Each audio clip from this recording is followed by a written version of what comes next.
Tu passes des nuits blanches à te demander pourquoi il s'éloigne alors que tout allait bien. Tu relis ses messages, tu analyses chaque silence, tu cherches une faille en toi.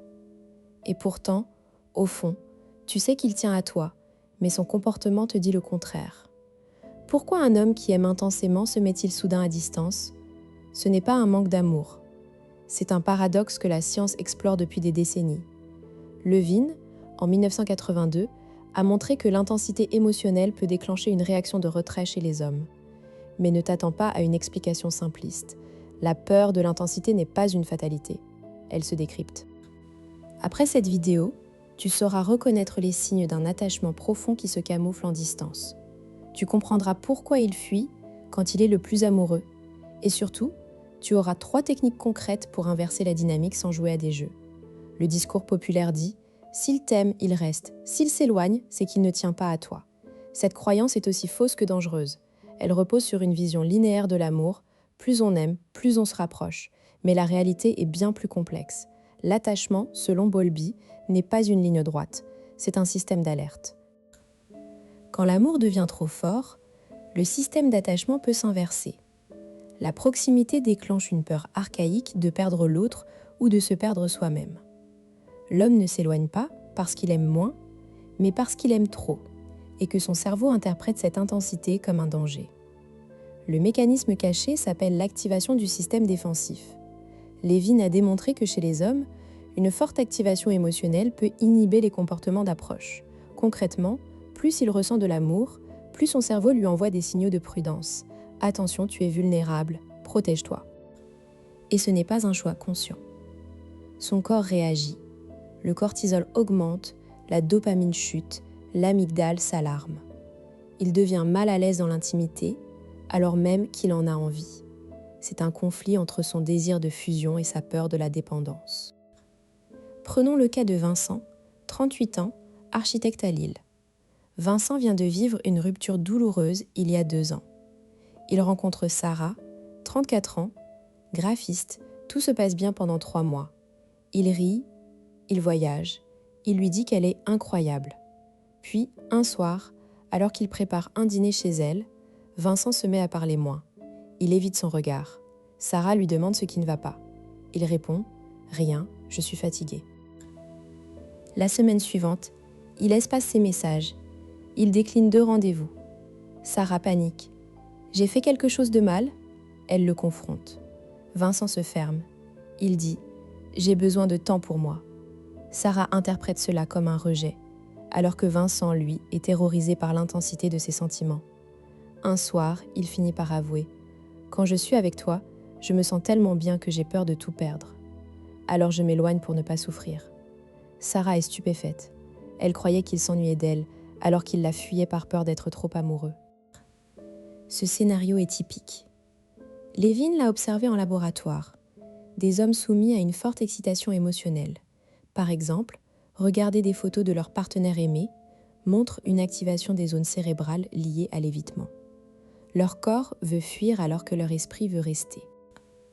Comment savoir si tu vis la même chose ? Regarde ces 3 signes.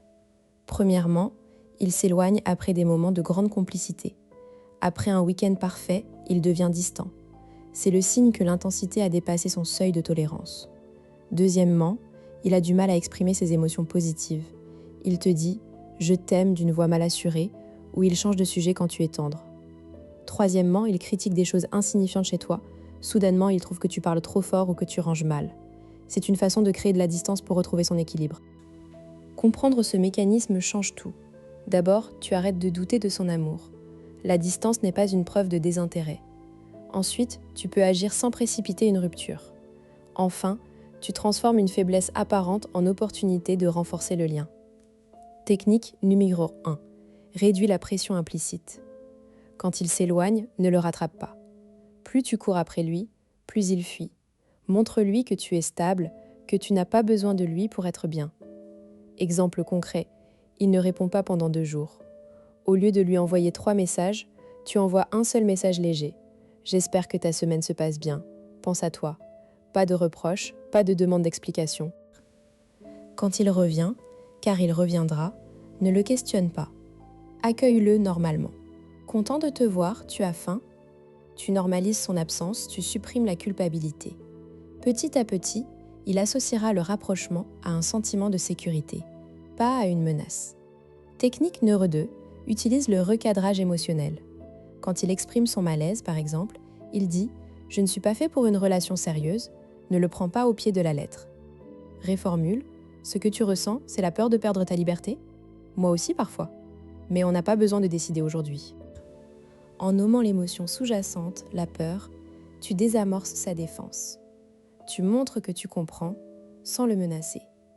Cela crée un espace de confiance où il peut avouer « Oui, j'ai peur ». Technique numéro 3. Crée des moments de proximité sécurisés. Propose des activités où l'intimité est présente mais non verbale. Regarder un film en silence, marcher côte à côte, sans parler, cuisiner ensemble. Ces moments réduisent la pression de la conversation intime tout en maintenant le lien. Par exemple, après une période de distance, invite-le à une balade dans un parc. Ne force pas la discussion, laisse le silence exister. C'est une façon de lui dire « Je suis là », sans condition. Cela apaise son système nerveux. Tu pourrais penser « Mais s'il s'éloigne constamment, n'est-ce pas qu'il ne m'aime pas vraiment ?» C'est une objection légitime. La clé est la fréquence et le contexte.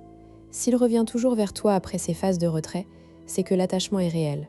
S'il reste distant sans jamais revenir, alors oui, peut-être que son amour n'est pas assez fort. Autre objection. Je ne veux pas jouer à des jeux psychologiques. Justement, ces techniques ne sont pas des manipulations. Elles sont basées sur la régulation émotionnelle. Tu crées un environnement où il peut s'ouvrir sans peur. C'est du soin, pas du jeu. Le paradoxe de l'amour intense, c'est que plus il est fort, plus il peut faire peur. Mais une fois que tu sais lire ce langage, tu ne le subis plus. Tu deviens le point d'ancrage. Et c'est toi qui tiens la barre. Si tu veux creuser ce mécanisme, je te recommande le livre Attached de Levine et Heller qui explique ces styles d'attachement de façon très pratique. Et bien sûr, abonne-toi pour ne pas manquer les prochains décryptages. La prochaine vidéo parlera de comment faire revenir un homme distant, pas par le manque, mais par la compréhension.